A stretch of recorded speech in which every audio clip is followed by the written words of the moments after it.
नमस्कार दोस्तों, स्वागत है आपका मेरे प्यारे से यूट्यूब चैनल पे। तो आज हम देखने वाले एसएससी का मोस्ट इम्पॉर्टेंट इडियम्स और फ्रेज को, और ये जितने भी हैं वो सब के सब एसएससी का फेवरेट है जो बार बार पूछा जाता है।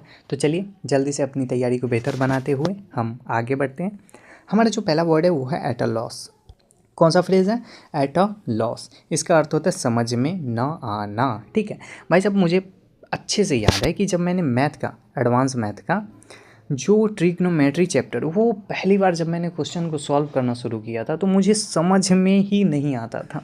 ठीक है, तो वो क्या था? वो था एट अ लॉस, यानी कि समझ में मुझे नहीं आता था। ठीक इसी तरह से इंग्लिश का भी सीट जो था क्वेश्चन का, वो मैं जब बनाता था तो मुझे समझ में ही नहीं आता था। और आज भी वैसा है, कम से कम 60% मुझे सवाल समझ में आते हैं, लेकिन 40% अभी भी समझ में नहीं आते हैं। यानी कि मुझे और भी ज़्यादा मेहनत करने की ज़रूरत है। ठीक है, तो एट अ लॉस को आप लोग ध्यान में रखेंगे। इसका अर्थ होता है समझ में न आना। ठीक है, और जो चीज़ समझ में न आए उस पर हमें काम करने की ज़रूरत है। चलिए, हमारा अगला फ्रेज़ है एट वंस विट्स एंड। कौन सा फ्रेज़ है? At one's wits end. इसका अर्थ होता है पूरी तरह परेशान होना। इसका अर्थ क्या होता है? पूरी तरह परेशान होना। एग्जाम्पल क्या है? She was at her wits end with her problem. यानी कि उसके पास इतना प्रॉब्लम है कि वो उससे परेशान हो चुकी है। ठीक है, वो उससे प्रॉब्लम से परेशान हो चुकी है। ठीक ना। चलो, हमारा अगला फ्रेज़ है बैग एंड बैगेज। कौन सा फ्रेज़ है? Bag and baggage. इसका अर्थ होता है पूरे सामान के साथ। एग्जाम्पल क्या है? He left the house bag and baggage. यानी कि वो घर छोड़ करके पूरे सामान के साथ चला गया है। ठीक है, ये देखो दोनों भाई साहब चल चुके हैं। अब पता नहीं इसमें से किसका मौत आएगा, हम लोग इंतज़ार करते हैं न्यूज बनने का। ठीक है, चलो, हमारा अगला फ्रेज़ है बीट द क्लॉक। कौन सा फ्रेज़ है? Beat the clock. इसका अर्थ होता है समय से पहले काम पूरा करना। इसका अर्थ क्या होता है? समय से पहले काम पूरा करना। एग्जाम्पल क्या है? We beat the clock and submitted the project. यानी कि हमने समय से पहले अपना प्रोजेक्ट को कंप्लीट करके सबमिट कर दिया है। चलिए, हमारा अगला फ्रेज़ है between the devil and the deep sea. ठीक है, कौन सा फ्रेज़ है? Between the devil and the deep sea. यहाँ पे SEAC है। ठीक है, चलिए, तो इसका हिंदी में अर्थ क्या होता है? दो कठिन विकल्पों के बीच फंसना। क्या होता है अर्थ? दो कठिन विकल्पों के बीच फंसना। एग्जाम्पल देखिए, he was between the devil and the deep sea.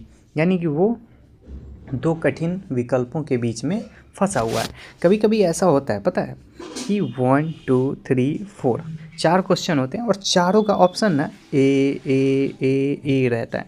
तो वहाँ पे दिमाग अजीब तरह का कन्फ्यूजन में हो जाता है, सेल्फ डाउट आने लगता है कि भाई मैं सही कर रहा हूँ या गलत कर रहा हूँ। ठीक ना। अगर ऐसा किसी के साथ हुआ होगा तो कमेंट में ज़रूर बताना। ठीक है, चलो, हमारा अगला फ्रेज़ है बर्न वंस ब्रिज। कौन सा फ्रेज़ है? Burn one's bridges. इसका अर्थ होता है वापसी का रास्ता बंद कर देना। एग्जाम्पल क्या है? Don't burn your bridges. भाई साहब, ये खास करके ना मैं रिलेशनशिप में कहना चाहता हूँ, फ्रेंडशिप में, कि अगर मान लो किसी से नाराज़गी हो गई, किसी से गुस्सा हो गया, तो इतना कुछ मत कर देना कि वापस जब दोनों मिलो तो नज़र उठा करके देखना भी अच्छा ना लगे। ठीक ना। तो ऐसा मत करना, वापसी का रास्ता बंद मत करना। ठीक है, खासकर फ्रेंडशिप में। ठीक है, चलो, हमारा अगला फ्रेज़ है कास्ट पर्ल्स बिफोर स्वाइन। कौन सा फ्रेज़ है? Cast pearls before swine. इसका अर्थ क्या होता है? अयोग्य व्यक्ति को अच्छी चीज़ देना। ठीक है, अयोग्य व्यक्ति को अच्छी चीज़ देना। इसका एग्जाम्पल क्या है? Explaining poetry to him is casting pearls before swine. यानी कि उसके सामने जो पोइट्री का एक्सप्लेनेशन है वो कैसा है? अयोग्य व्यक्ति को अच्छी चीज़ देने के बराबर है। ठीक है, चलिए, हमारा अगला फ्रेज़ है कॉक एंड बुल स्टोरी। कौन सा फ्रेज़ है? Cock and bull story. इसका अर्थ होता है झूठी या बनावटी कहानी। Nobody believe his cock and bull story. यानी कि कोई भी उसके बनावटी कहानी पे विश्वास नहीं करता है। चलिए, हमारा अगला फ्रेज़ है क्राई वुल्फ। कौन सा फ्रेज़ है? Cry wolf. इसका अर्थ होता है झूठा खतरा बताना। क्राई वुल्फ का अर्थ क्या होता है? झूठा खतरा बताना। इसका एग्जाम्पल क्या है? Don't cry wolf again and again, यानी कि बार बार झूठा खतरा हमें नहीं बताना है। वो एक कहानी था जो बचपन में हमने पढ़ा था कि एक बच्चा था, जंगल में घूमने जाता है और वो बार बार गांव वालों को बोलता है कि शेर है, शेर है, शेर है। गांव वाले जाते हैं, बार बार उसको देखते हैं, तो वहाँ वो बच्चा मजाक उसका बनाता है कि उल्लू बना है, बड़ा मज़ा है, ऐसा करता है। अंत में एक बार वो वास्तव में शेर आ जाता है, तब वो बच्चा खूब चिल्लाता है, लेकिन वहाँ कोई भी उसे बचाने नहीं जाता है। वो क्यों होता है? क्योंकि बार बार उसने झूठा खतरा बताया था। ठीक है, चलिए हमारा अगला फ्रेज है ईट हम्बल पाई। कौन सा फ्रेज है? ईट हम्बल पाई। इसका अर्थ होता है अपनी गलती स्वीकार करना। एग्जाम्पल क्या है? He had to eat humble pie after losing the match, यानी कि मैच हारने के बाद उसे अपनी गलती को स्वीकार करना चाहिए। ठीक है, चलिए हमारा अगला फ्रेज है फीदर वंस वन नेस्ट। कौन सा फ्रेज है? फीदर वंस ऑन नेस्ट। इसका अर्थ होता है अपने स्वार्थ के लिए लाभ उठाना। एग्जाम्पल क्या है? The officer feather his on nest, यानी कि ऑफिसर जो थे वो अपने एक्स्ट्रा पॉकेट मनी के लिए कुछ इधर उधर कर लिए, अपने स्वार्थ के लिए थोड़ा सा उंगली टेढ़ा कर लिए। ठीक है, चलो हमारा अगला फ्रेज है फाइट टूथ एंड नेल। कौन सा फ्रेज है? Fight tooth and nail. इसका अर्थ होता है पूरी ताकत से संघर्ष करना। They fought tooth and nail to win, यानी कि जीतने के लिए उसने पूरी ताकत से संघर्ष किया है। जैसे कि अभी हम लोग एसएससी एग्ज़ाम के लिए प्रिपरेशन कर रहे हैं, ठीक है, और प्रिपरेशन में हम लोग क्या करते हैं? पूरी ताकत से संघर्ष करते हैं। ठीक है, चलो हमारा अगला फ्रेज है fly in the face of. कौन सा फ्रेज है? Fly in the face of. इसका अर्थ होता है खुलकर विरोध करना। इसका अर्थ क्या होता है? खुलकर विरोध करना। एग्जाम्पल क्या है? His actions fly in the face of the rules, यानी कि उसका जो बिहेवियर, उसका जो एक्शन है वो खुलकर हमारे नियमों का विरोध करता है। ठीक है, चलिए हमारा अगला फ्रेज है गेट वाइंड ऑफ। कौन सा फ्रेज है? Get wind of. इसका अर्थ होता है किसी बात की भनक लगना। एग्जाम्पल क्या है? The police got wind of the plan, यानी कि चोरों का जो प्लान था उसकी भनक किसको लग गई? पुलिस को लग गई। ठीक है, चलिए हमारा अगला फ्रेज है hang in the balance. Hang in the balance, इसका अर्थ होता है अनिश्चित स्थिति में होना। एग्जाम्पल क्या है? His future hang in the balance, यानी कि उसका जो फ्यूचर है वो अनिश्चित स्थिति में लटका हुआ है और सबका फ्यूचर अभी इसी स्थिति में लटका हुआ है। ठीक है, चलिए हमारा अगला फ्रेज है keep the wolf from the door. कौन सा फ्रेज है? Keep the wolf from the door. इसका अर्थ होता है किसी तरह गरीबी से बचना। एग्जाम्पल क्या है? He works 2 jobs to keep the wolf from the door, यानी कि वो किसी तरह से 2 जॉब करके गरीबी से बचना चाहता है। ठीक ना, चलिए हमारा अगला फ्रेज है निप इन द बर्ड। कौन सा फ्रेज है? निप इन द बर्ड। इसका अर्थ होता है शुरुआत में ही रोक देना। देखो भाई साहब, अगर कोई आपके साथ मिसबिहेव करता है, ठीक ना, कोई बदतमीजी करता है, तो उसे स्टार्टिंग में ही रोक देना सही होता है।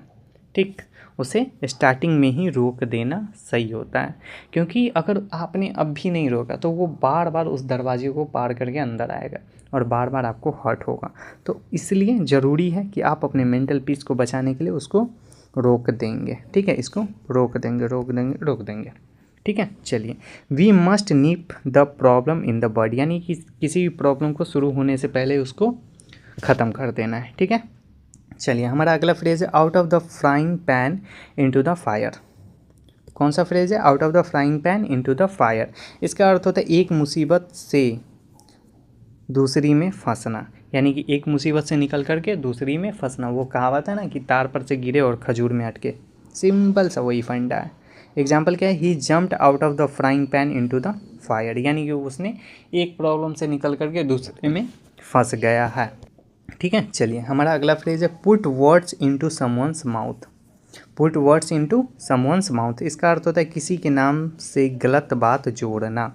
ठीक है, यानी कि अक्सर ये सोसाइटी में होता है कि कोई अगर अच्छा व्यक्ति है तो उसके आइडेंटिटी पर गलत बात बताया जाता है, उसके आइडेंटिटी को लेकर के गलत बातें की जाती है। ठीक ना, तो ये हमें नहीं करना चाहिए। वही एग्जाम्पल में है don't put words into my mouth, यानी कि मेरे नाम से लेकर के कोई भी गलत बात मत जोड़ो।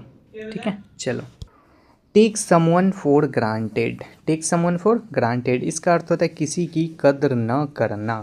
ठीक है, किसी की कद्र ना करना। एग्जाम्पल क्या, never take your parents for granted, यानी कि आपके जो पेरेंट्स हैं उनको कभी भी ग्रांटेड नहीं लेना चाहिए, उनका कभी भी डिसरिस्पेक्ट नहीं करना चाहिए।